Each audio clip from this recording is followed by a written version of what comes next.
Well-being should not and is not a benefit, but it can start as a program. I very rarely talk about it as a benefit because well-being shouldn't be a benefit. Well-being should be an outcome of well-designed work.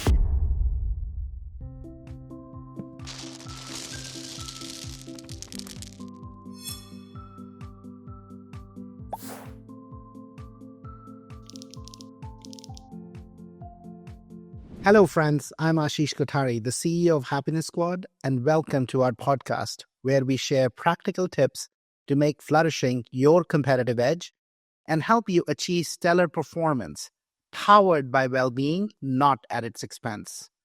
I'm on a mission to help 1 billion people not just experience happiness, but use it as a tool to unlock their fullest potential. If you're interested in learning how to make happiness your competitive edge, make sure to follow me on LinkedIn and subscribe to our newsletter at happiness.squad.com. Today, I'm thrilled to host Jen Fisher, a true pioneer in workplace well-being and human sustainability. As Deloitte's first Chief Wellbeing Officer, Jen has been at the forefront of transforming how organizations support employee well-being. She's a TEDx speaker and co-author of Work Better Together, a book that explores building strong relationships to maximize well-being and performance. In our conversation today, Jen and I dive into why workplace well-being is no longer a luxury but a necessity. We discuss how the pandemic reshaped our views on mental health at work, the role of leadership in fostering well-being, and the challenges of redesigning work to support human sustainability. Jen shared personal insights from her journey at Deloitte and practices she has integrated into her life that help her and others be at their best. These include things like the power of setting boundaries, the importance of mental health conversations, and the need for scalable programs that address the real factors impacting well-being, like workload and human connection. If you're ready to rethink well-being and create lasting impact in your workplace, stay tuned for this inspiring discussion. Jen, it's so lovely to have you with us on the Happiness Squad podcast. Thank you for joining us. Absolutely. It is so good to finally be here. It's been a long time coming, but here we are.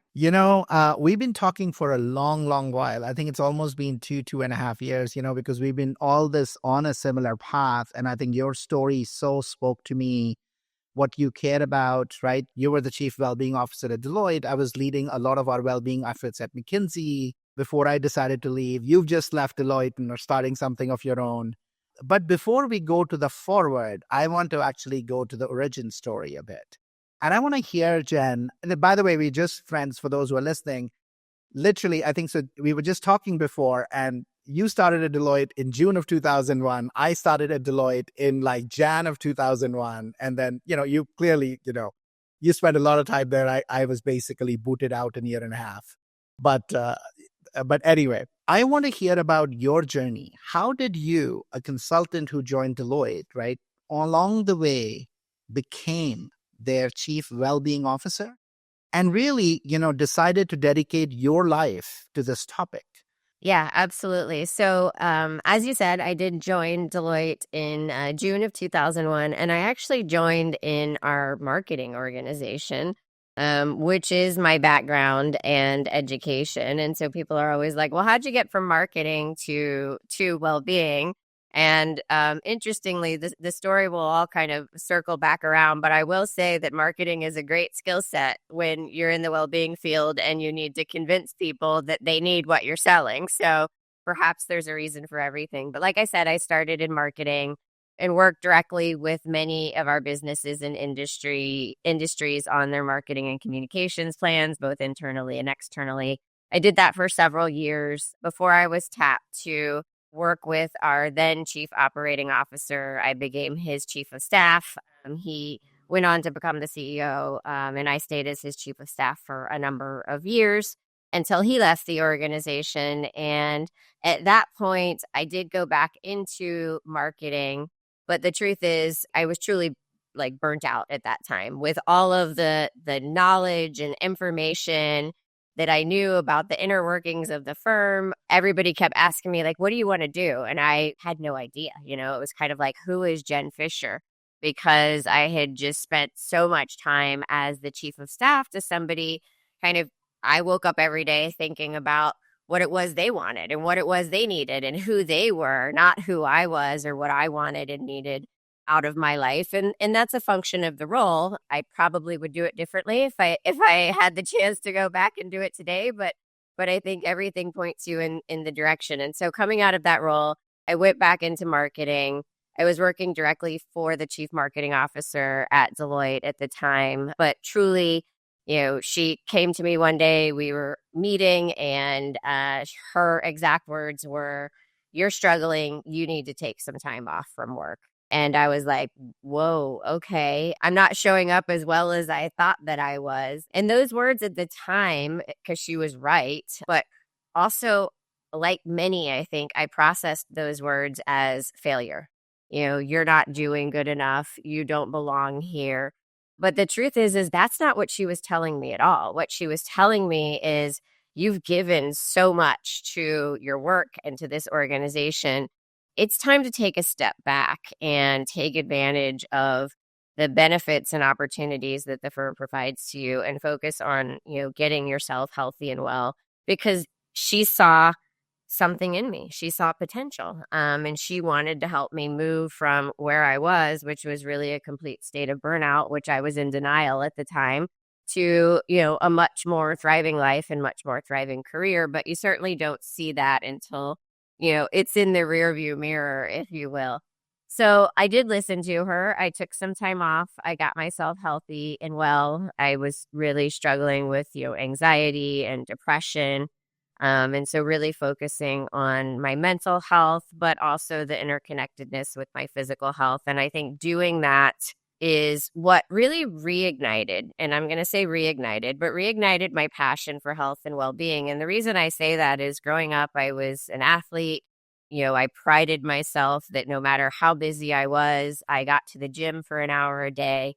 And I bring that up because through the process of struggling with my mental health, I realized that there was much more to this topic and this thing that we called well-being, that it wasn't just about getting to the gym an hour a day. As a matter of fact, there's probably some days where going to the gym for an hour that day was the worst thing that I probably could have done for myself, and that I needed to do something else to take better care of myself, perhaps get more sleep, or do some meditation, or spend time with friends and family. And so, that really reignited, but also opened my eyes to this broader topic of well-being and well-being in the workplace in a way that I felt like, wow, we're just not talking about this. And we probably need to be.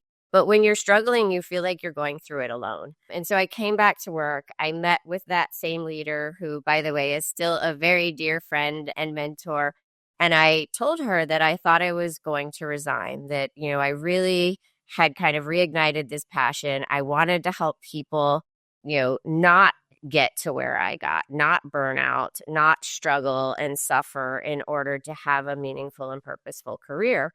And she once again said, kind of came through and said to me, well, you're not going anywhere, because if you need this, there's a lot of other people that need it too. And so I tell this story because that's the kind of leader that we all need to be. And it's the kind of leader that we all want, right? Somebody that kind of sees who we are, believes in our potential, creates that path, creates that runway. And so I really do give her credit for kind of having this vision that I couldn't see. I know I wanted to focus on health and well-being and helping people, but I didn't think I could do it in the four walls of Deloitte, because we had great benefits and resources for people, but there wasn't an existing role. And I had no idea that I could create a role for myself until somebody told me, put together your business case and let me see how I can help you, and let's see how we can get this done. And so that's what I did. She created the space for me. She said, spend some time, put together this business case, and let's review it. And I did that with her. And then I was able to meet with our CEO and our chief talent officer at the time. And I think I got really lucky because they all bought into it really quickly.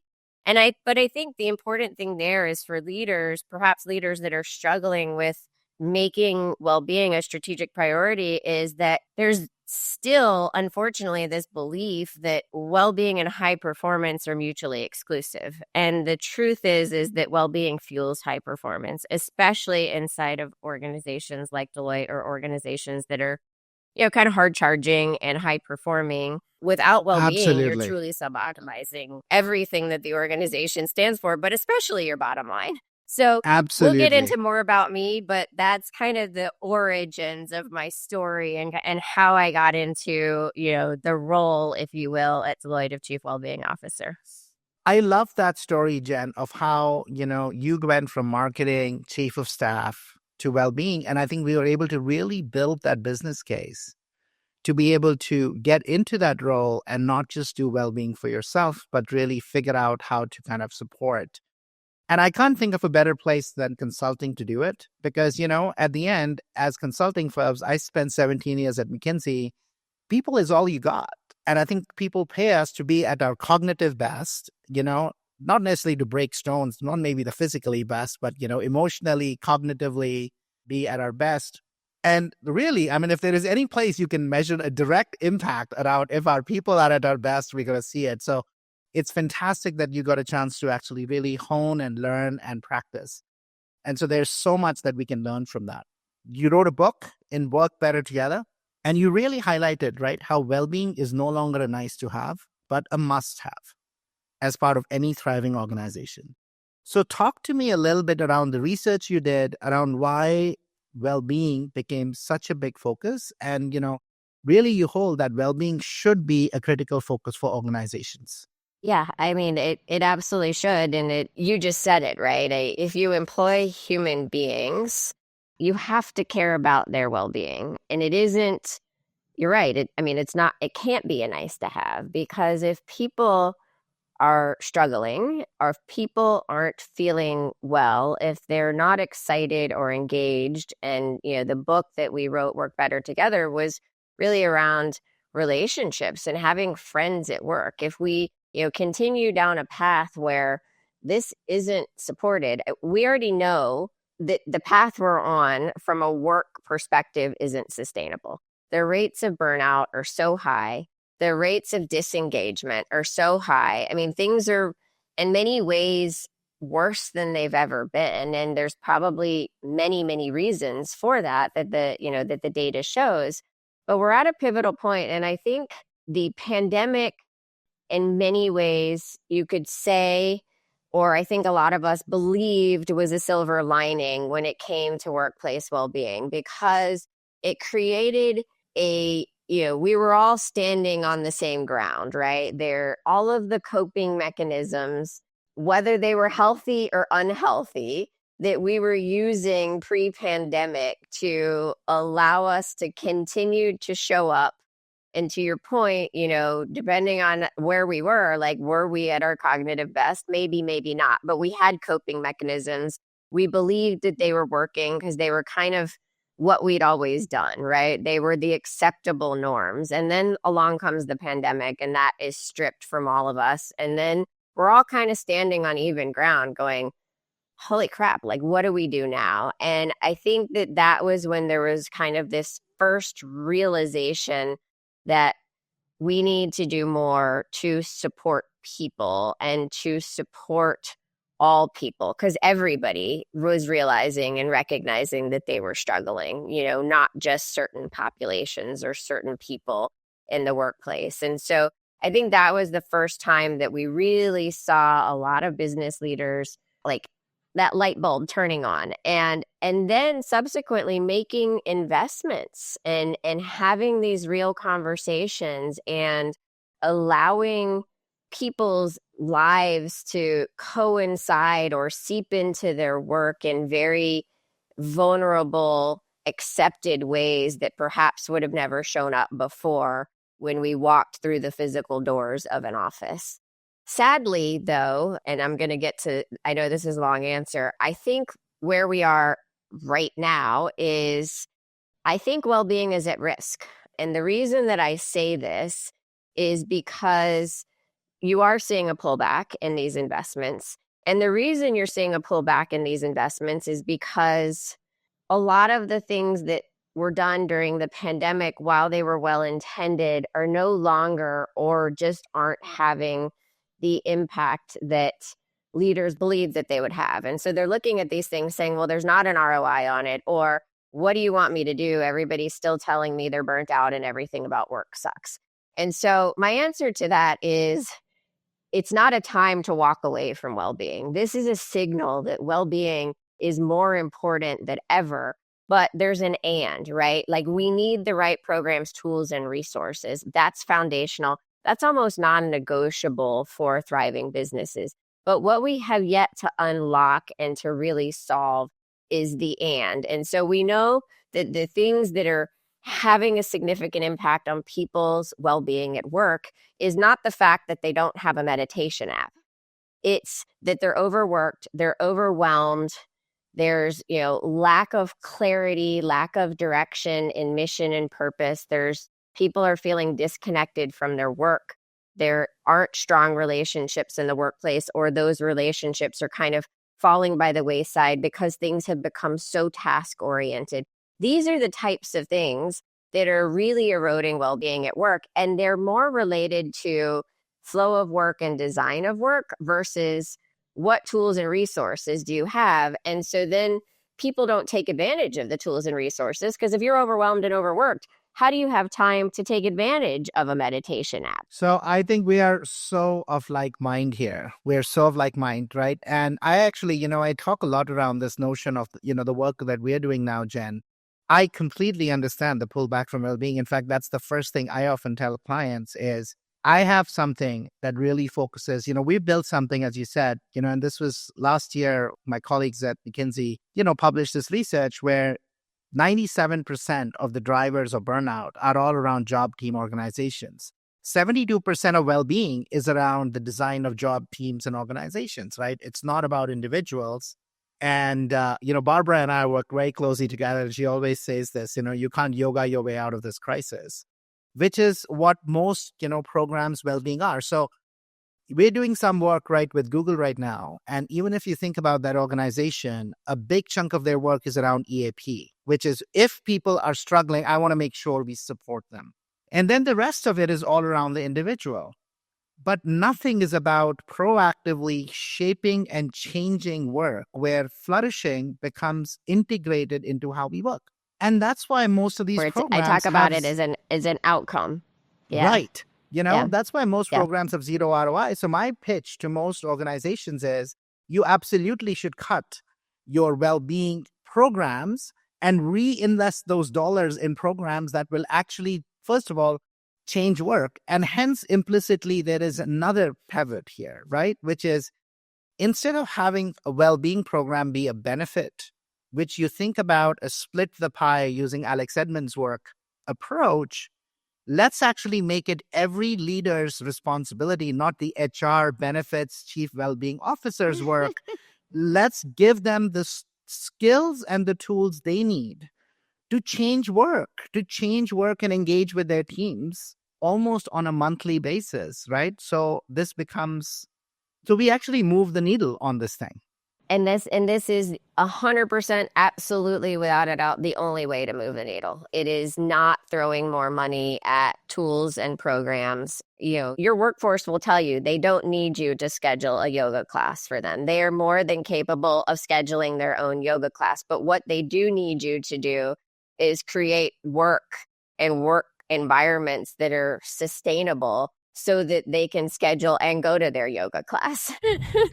Exactly. So tell me this. I'm curious, and I'll share a little bit. I'll share a little bit with our listeners, because this is a different way of approaching this. 100%. I'm curious about, as the chief well-being officer, right, at Deloitte, what were some things that you created as part of your well-being strategy and implemented that started to move the needle? And maybe what were some things that didn't move the needle? And we thought this was going to make a difference, but this was really hard for the organization to adopt. Yeah.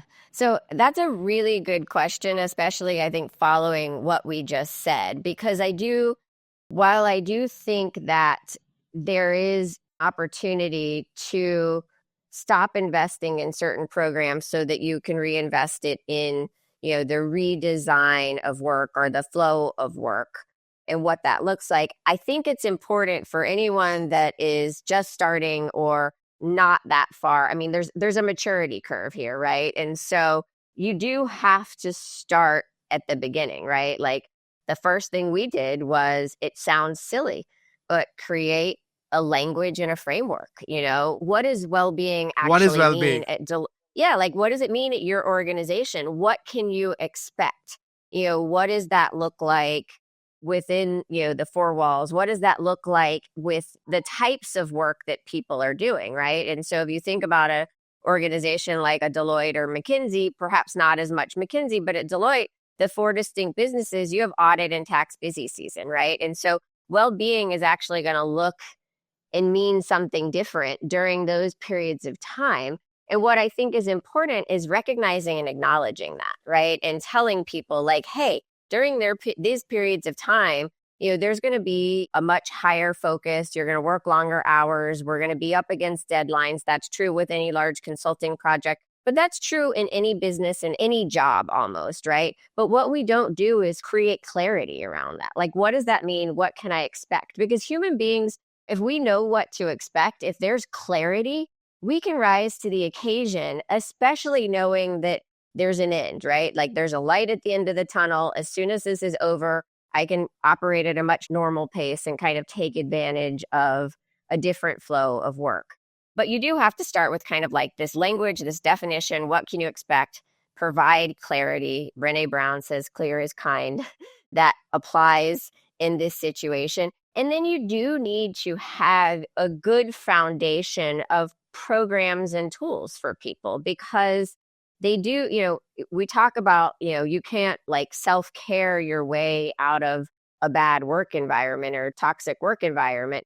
Absolutely. But at the same time, we as individuals do have some responsibility, right? We all have a responsibility to take care of ourselves, to set boundaries, to ask for what we need, to seek out what we need. The flip side of that coin is I could do the best job ever of taking care of myself. If I'm existing in a world that is constantly toxic, I'm basically undoing everything, like all the work that I'm doing as an individual is being undone by that toxic environment. And that's where kind of the and is. And so I think if you're the beginning of the maturity curve or somewhere in the middle of it, there is really this focus on how do you create the language? How do you create some of the tools and resources? Because that's the permission, like that's the culture piece, right? And people do want and need this permission. Like, hey, if I focus on my well-being or I talk about well-being, is that going to be seen as something that's good? Or am I going to be seen as less committed or lazy, or I'm more focused on myself than I am on organizational or team goals? So I see you wanting to say something. Yeah, So, I was going to say, or even a bigger one, Jen, which is, or I am weak, or I'm weak. Yeah, I'm right? weak. I mean, Yeah, that resonates with my story, right? literally, right? Like, yeah, I'm weak. Like if I get sick, I have no problem talking about it and asking for help, right? In your case, you had a cancer scare and you kind of, went through and did it. We're very comfortable talking about it when we are physical, but when we are struggling mentally, still today, and in organizations, in forget even organizations, in our day-to-day life, somehow we have this huge stigma where if we are struggling mentally, we're weak, we're defective, Yeah. right? And so And I by the love way, all of this. us struggle mentally. We all do, right? Yeah, I We mean, all do. we all do. It's part of the human condition. So welcome to the club. Yeah. And even more so now, right? Because, in my book, Hardwired for Happiness, I talk about the original book was actually called From Fear to Freedom. And I talked about how, yeah, so the title was From Fear to Freedom, A Journey from Within to Live Your Best Life. And what I was really tuning into is the reality is our world outside has become more volatile, uncertain, complex, and ambiguous. Just look at what we are in the midst of right now with the election season. And Yep. our fear circuits are always on, right? So we're getting more and more like hardwired that way. And unless we choose to normalize and shift, we're not. If everybody's struggling, yes, I mean, there is lots out there. So But I yeah, loved what you said. and to your point, you've obviously watched and listened to my TEDx talk, but that's the whole point of the talk is that I struggled with burnout, and I also was diagnosed with cancer, both of those in the workplace. And when someone has cancer, you don't tell them, oh, well, finish your work and you can rest over the weekend. You tell them, do what you need to do. I'm here. I've got your back. Let me know what you need. When somebody tells you they're overwhelmed or they think they might be burnt out, you're like, okay, well, let's just finish this project and then you can take a vacation. Well, it doesn't work that way. Like the vacation doesn't heal the burnout. That's not the work that needs to be done if somebody is struggling with their mental health. Be it I think burnout's a tricky one because burnout isn't even a concrete medical diagnosis like depression, like anxiety, but it has many of the same symptoms, and it's often connected to depression and anxiety in many cases, but we still question it. We wonder if it's valid. We wonder if it's real when it's absolutely real because more than half of the workforce says they're experiencing it. So we might have lost the thread there, but it was a good conversation anyway. No, for sure. So tell me a little bit. So, what were three initiatives, Jen, as in your role, that you launched that, I think any leader who's kind of going on this journey or kind of somewhere along should learn from? What were three, the highest impact ones, really moved the needle?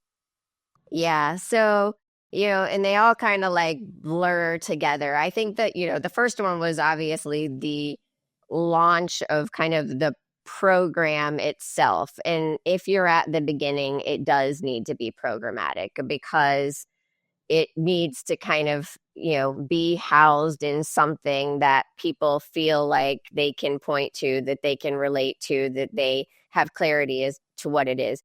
I completely agree with you that well-being should not and is not a benefit, but it can start as a program. I very rarely talk about it as a benefit because well-being shouldn't be a benefit. Well-being should be an outcome of well-designed work.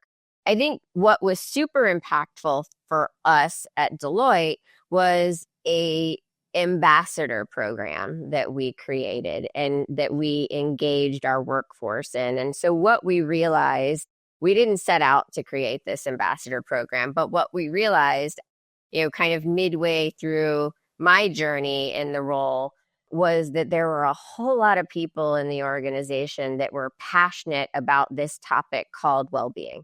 And that many of them were doing incredible things outside of their work and outside of the work day. And we were like, wow, if we could just harness that and harness that as a resource for us, because we were a really small team inside of a giant organization, right? And so like when you're trying to change culture, you need a whole lot of people helping you. And I was never going to be able to grow the team to 1,000 or thousands of people. And so it was like, how do we harness this passion? And then I think what we, knew, but also realized and kind of saw come to life was once we were able to put some structure around this, around it, we called them our well-being wizards, and they're still called that today. But we put some structure around it. We provided them with guidance. We provided them with training. We provided them with all kinds of different, just a community, right? Almost like an ERG, if you will. And then we let them loose. But the beauty in doing that is when you're thinking about culture change, you're telling all of these people, like, go out and do this on your teams, go out and do this in your office. That checks the permission box, but also telling people, hey, I know that you're passionate about this in your personal life. I know that you have studied meditation or yoga or whatever it is, and we're now giving you the permission to bring that to work with you. We're recognizing it. We're giving you credit for it. We see you. We know this is important to you. That is such a powerful, and by the way, really cheap, like you're not spending money on a giant technology platform. I used to call them our human technology platform. They were the ones out in the world doing the stuff, right? So powerful. I think without that group of people, and it grew from 100 to 600 to, when I left, it's in the thousands now. And I think also, like, I was very lucky. I had support from the top. The younger workforce by like far is saying, this is a non-negotiable for us. I'm not going to work at an organization that doesn't care about my well-being.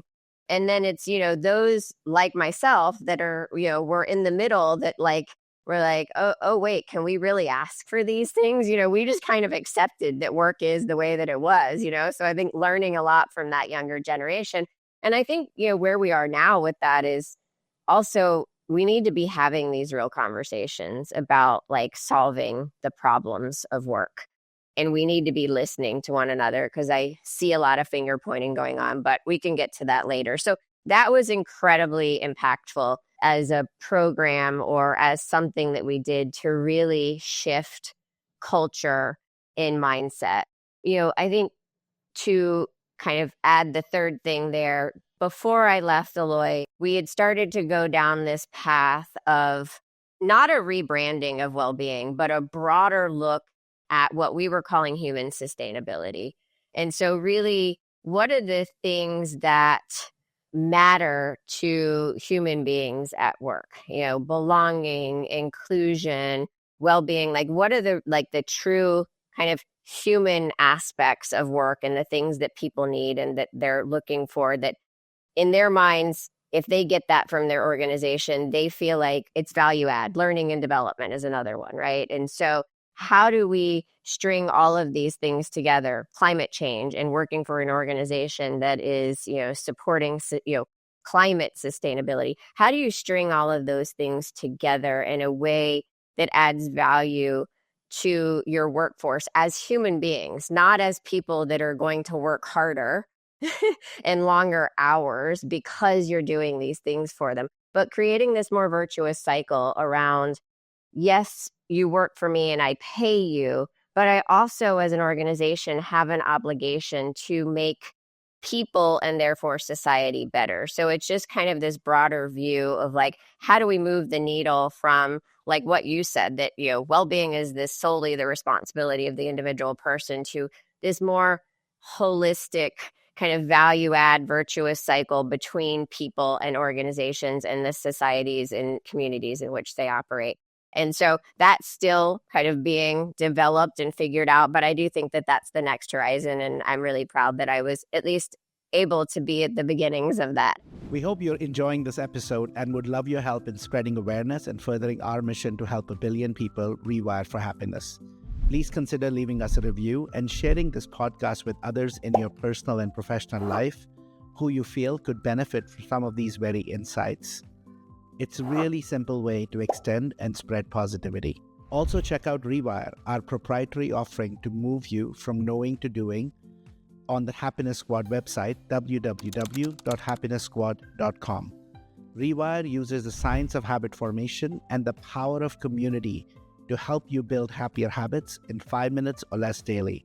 Now, back to the episode. Yeah, no, I love that. And I think just for our listeners, right, to just synthesize, I think there's so many beautiful nuggets here, right? This notion of, number one, look, friends, you might be in a chief well-being officer role, you might be in an HR role, you might be an operating line leader, you might be, middle management, you might be just early. The first thing is ask yourself a question. And if the answer is no, do something about it, which is well-being at your organization predominantly a benefit, or is it a core part of the strategy, right? And the markers you'll see as a benefit is you're invited to well-being expert calls. You might have an app, you might have an EAP, but nobody is checking into how are you doing on a monthly, weekly basis of how are you, right? I think so. This notion of really well-being as, and by the way, you can use the research.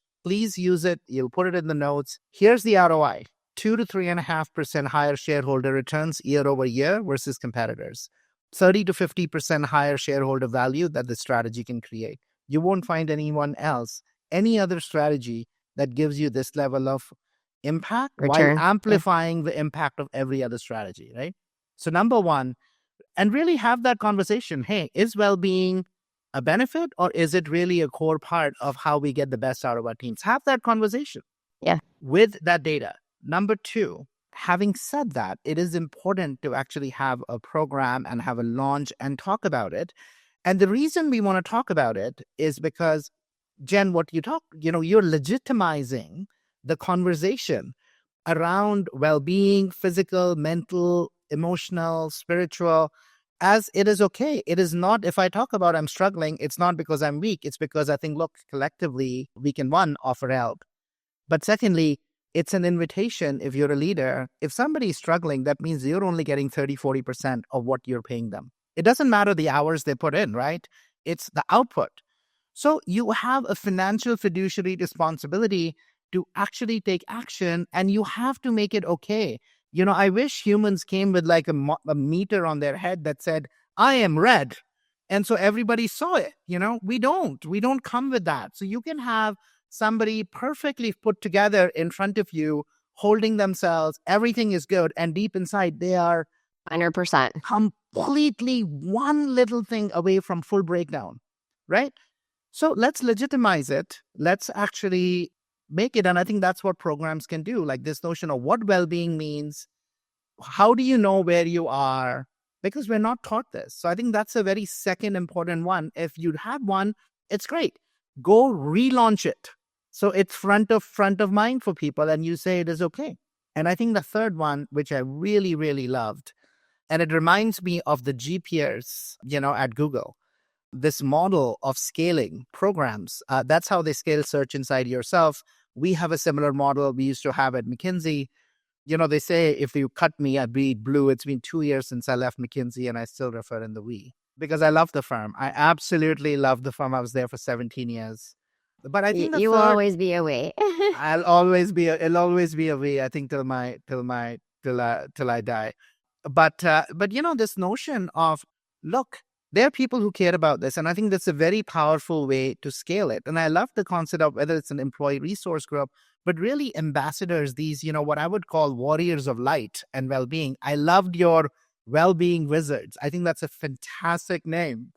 Let's celebrate them, and let's actually have them, really play that role within. Because, by the way, you mentioned this earlier, a lot of people don't find meaning at work. They find this work meaningful. Let them go do this here. Why do you need to go do it outside? And they'll stick around longer, and they'll have so much more impact. You'll amplify, you'll really amplify. 100%. 100%.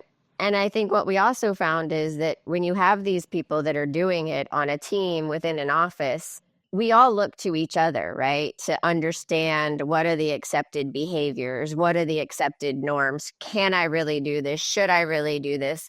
When you have people that are doing it, that you're like, oh, wait, Jen's doing it. That means I can, I can do it too. I can find my own path. So it further, to your point, amplifies that permission, that cultural permission to say, yes, this is okay here. So, Jen, I have to ask you this. I was thinking about this. Consulting, accounting, venture capital, private equity, banking are not the places where people look to. Given the hours people work, the travel people do. I mean, I own reflections of my 20 years as a consultant of the lifestyles we lead. When you rolled this out, what was the resistance, if any, that you faced in terms of people saying, yeah, that's great, but I have to run a business, I have to run a practice, I have to deliver a project? There was a lot of that. I think that I kind of broke it up into three buckets. Like the people that were all in, that got it, that in some way, shape, or form were already figuring out or living their life this way, but weren't necessarily talking about it because it wasn't this acceptable behavior or norm. So they were, kind of doing it quietly. Those that believed in it, understood the need for it, but didn't really understand how it would come to life and what would that mean and how would it change things. And, commentaries of oh, well, if it's okay for Jen to go to yoga at 3:00 in the afternoon and it's 3:15 and I need her, what do I do? And I'm like, well, Jen will be back at 4. Despite what we often think, myself included, none of the work that we're doing is that urgent that Jen can't get back to you at 4:00, right? Or you can't reach her for 45 minutes. And so that we just need to take a step back and that was part of my burnout story, is that some of my own behaviors that I look back on, like with my husband who would come into my home office and like try to talk to me, and I would give him the back of my hand and be like, I'm so busy, I can't talk to you right now.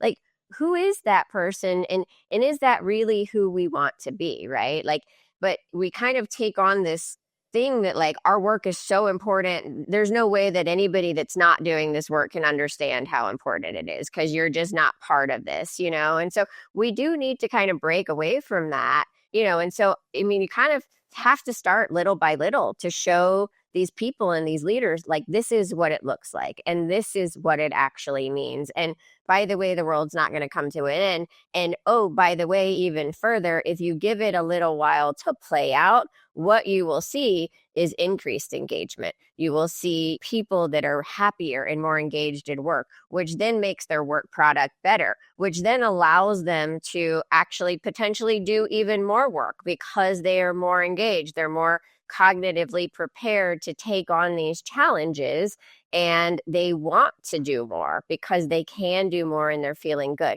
I think the problem is that we get so stuck in the, well, what's it going to mean for me right now? That like, and I think that that's a problem of our world, but certainly a problem that we've kind of talked about or talked around already, is that a lot of leaders are expecting to like make these big investments, throwing spaghetti at the wall, rolling out all these, you know, meditation apps and saying, okay, like we've done it. Where's the magic? You know, where's the magic going to happen? And we don't realize that these things take time. Just like we have long-term financial, operational, technical plans, we need long-term people plans that include more than just headcount reductions. Absolutely. You know, because that's the way we think of people. And so there were certainly those. And so that was the second bucket. And we actually spent a lot of time because those were the people that were like, I get it. I want it. Help me get there. Help me understand. And then, quite frankly, there was a third bucket that wasn't interested, didn't want to get it, had the attitude of like, the firm didn't do this for me when I was growing up, so they need to struggle and suffer too. And I was like, you know what? I'm not going to waste my time trying to convince those people because they don't want to understand, right? And so, like, there's some old quote that's like, I don't know, something about like around banging your head against the wall. So I was kind of like, okay, well, there's always going to be a group of naysayers. And when you're doing this type of like hardship work, you just got to accept that there are always going to be people that disagree with you because they didn't do it that way. And so really we focused on that middle buckets and leveraged the people in that first bucket to help us focus on that middle bucket. Yeah. Yeah, no, and I think, it's interesting. And I think, for any of your colleagues who are listening and to anybody else, this was an insight I had, when I was leading teams and I started doing this work. And as I told you, I initially grew up in ops. So I did 10 years of large scale ops transformation work, in factories with procurement, et cetera, et cetera. And friends, if you're working with humans, like in professions like consulting, accounting, venture capital, banking, anything that, call centers, like where it's the human involved. Think about it this way. If you were an operator running a machine and you knew that day one, you were going to get 80 parts from the machine and they were going to have 1% quality errors, right? So like only maybe 1 out of 0.1, 0.8, 1 out of 80 is a problem. On day two, you were running the machine and you knew that the machine was only going to be able to give you 70 and 2 of those parts were going to have a problem. The third day, it was 60 and 5 of those parts were going to be a problem. And the fourth day, it was 50 and 10 of those parts were going to be a problem. You would never accept it. You would take action. But the same happens in these professions, right? And I noticed it myself when we made the changes. So one of the things we instituted in my teams, I was like, nobody's flying Monday morning. Nobody's flying Monday morning. If we need to be there Monday, we fly Sunday night, right? But we don't fly Monday morning. Why? Because if you're getting up at 4 a.m. or 5 a.m., rushing yourself to the flight, half sleeping in the plane to try and get there, first of all, by 12 o'clock, you're already half a vegetable. So you're at that 50% line, right? Even if 70, and then we're going to go out and not, work late. And you could literally see, if you step back and you really looked, you could see the following. Number one, the quality of the work and the ideas kept going down as the week went by because people weren't sleeping enough, late night, going out, during the day having caffeine, which means you sleep, even if your sleeping is not healthy. It's taking people longer. They're making more Or errors. mistakes. Yeah. They are less emotionally regulated and reading the client's language and where they are going. They are more irritable with each other. And then they're going to go off on Thursday. And I was like, this is stupid. This is crazy. Like, I would never accept that in a physical factory. Why are we accepting that in a human factory? And so, hence, going back to how do we make the changes to make sure that if we are dependent on our human assets for the output, and that's what the clients are paying for, they are at their best. We're doing all the maintenance we need to do. And I think that reframe of like, look, it's not just about the hours. You can run a machine 24/7, but if your quality is low and it's taking things longer, that is the exact analogy. In fact, we Yeah. studied this, Jen, at the firm. So like at McKinsey, we had launched a program called The Way We Work. We've always had team barometers where every month, every team got their scores around hours that they were working, number of hours they were sleeping, how they're feeling. And we had these dialogues. And what we correlated, right, what we found was when teams flourished, the client impact was higher, the client experience was higher, and people's performance was higher, right? I mean, this was not nice to have. This was like a very clear. In fact, that's why a big part of this became when teams were in the red, after 4 weeks, they would get a call from somebody, the cell leader, because the cell leader would get a call from somebody else to say, hey, here's what's going What's going on. on? Yeah. You're actually putting the firm at risk Yeah. because this team is struggling. So let's go have a conversation about how do we address, is the work overscoped? Are you struggling with a client that is hard? Like, what do you need? What do you need? How can we fix this? And I think that's so important because the way you just described it is we do need to hold leaders accountable, but it's not a carrot and a stick. We're not holding them accountable in terms of what's going on with your team. We're here to beat you over the head. It's what's going on with your team. How can we help you now that we have this information, now that we have this data? I think what I also love about I talk about it is like, what are the barriers in the way of getting work done, right? Like, and the Monday morning flights, that's a barrier in the way, that's it. Like, if that's a norm, if that's an expectation for people, that then becomes a barrier because you're right. It's what's required of them. And then they show up and they're not at their best. Right. And so we as leaders need to step back and like identify those things and say, like, why do we need to travel on Monday morning? Do we need to travel at all anymore in this environment? Yeah, sometimes the answer is yes. Sometimes the answer is no. But we're just kind of like, I don't know. I feel like we're in this place where it's like, we know that the way that where we are isn't working, but somehow instead of moving forward, we want to go back to the way that things were before because we have this view that things were better before. But were they really? Or did we just accept them or have different coping mechanisms? And so I feel like we're like at this place where we're like, yeah, it's not working. So we're going to go back instead of like saying, no, we need to actually, we need to find this new way forward. And we know what the new way forward is. So what's preventing us from moving in that direction? Yeah, and I would even say, regardless, I feel there is no going back. And the reason there's not going back is, it's a little bit of the river analogy, right? Like this notion of you never cross the river twice because you're not the same and the river is not the same. Yeah. Yeah. You can choose to go back, but you know what? The external environment is not the same. Not the same. And nostalgia just hits differently, right? Like you think it was better than it really was. It was, in fact, it's interesting. I actually do think it was better than before. People are struggling more now. And so, but going back is not going to make you better. It's actually going to make it worse. It's not going to fix it. Yeah. It's not going to fix it. It's actually going to make it worse. So listen, just looking at the clock, there's a whole section I would love to get you back and we'll record one on connection because it's such an important topic and was at the heart of your book. But before we go, Jen, look, you were in a high pressure job. You've had burnout. You kind of went through cancer. Like this is something like you're not one like you're like, who's out there, who's had, easy. Like you've been in high pressure roles and you've kind of really made this happen. So like what I want as my last question is, what are 3 or 4 things that are like non-negotiables for you in your new way of operating that you adopted that you would invite our listeners to consider, seeing if it worked for them? It might not work for them, but they won't know till you try. So what are those 3 to 4 non-negotiables that are now part of your regimen? Yeah, I would say number one, the biggest lesson that I learned, and it took cancer to learn that, unfortunately, was boundaries and the importance and power of boundaries. And I think for people that are high performers, but also have a very high sense of obligation to others and have this feeling of like, I don't want to let other people down. So I'm just going to say yes to everything without a recognition of kind of what's the personal impact to me.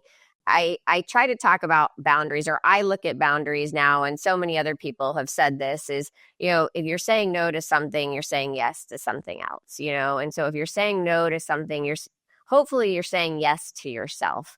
But also the great thing about boundaries is people think it's a bad word. It's not a bad word. And boundaries can be flexible, right? It can be a no, I can't do it right now, but here's the 6 other times that I can do it. And most of the time, one of the 6 other times that you can do it work just as well as the time that the person was asking you. It goes back to, we just need to ask what we need, right? Or, and so that in itself is a boundary, like giving other options. I can't do it right now, but I can do it here. Or I can't do it right now, but I can do it when I free up off of this project. Or, and so that was something that I learned, really, really important to me now. And it does take courage, and it does take an understanding of yourself, right? And an understanding of what you need. So it takes that kind of internal work. Other big one for me is sleep. I do not negotiate my sleep away. I will ask my husband, if we go to a friend's house or to a party, he takes the keys now, because I've been known to get up and get in the car and leave him there because he's too busy talking to other people, and I'm ready to go, and I'll text him and be like, find your own ride home. I'm in bed. So I don't negotiate. I mean, sleep, if you want to enhance your performance, sleep is the number one performance enhancer. If you start sleeping quality, quantity, you start sleeping better, you will feel like a different person. So if there's one thing you take away from this podcast today, get better quality and quantity of sleep. We all need it. And then for me, exercise is also a non-negotiable, and that looks different every single day. But as mentioned, I do live with anxiety, and on the days that I think it's a really good idea not to go for a walk or get in the gym, and again, it's not always something hard or difficult. It might be getting outside for 30 minutes. On the days that I do negotiate that away, my anxiety is sky high. And so that's really, one of the things that helps me manage my mental health in a really powerful way. And so those are boundaries, sleep, and movement or exercise are my 3. I love those. Jen, this has been such a wonderful conversation. Thank you for the amazing work that you're doing, and this, shared path, right, that we get a chance to walk in the second mountain journeys of ours, to really create a world, be a part of healing and fixing our ways of working so that we can create much better outcomes for ourselves and for everybody else. Thank you. Absolutely. And I believe to my core that it's possible. We can get there if we all work on it together. So thanks for having me today. And I am 100% up for a part 2. So just let me know when. Awesome. Well, thank you, my friend. That wraps up another episode of the Happiness Squad podcast. We hope you found the insights actionable to enhance your journey towards happiness and fill your life with more joy, health, love, and meaning. Please consider leaving us a review and share the podcast with anyone in your professional or personal life who you feel will benefit from some of these very insights. It's a really simple way to extend support and spread positivity. Take care, and remember, happiness is a choice that's available to you moment to moment in the here and now. Take care, and see you next week.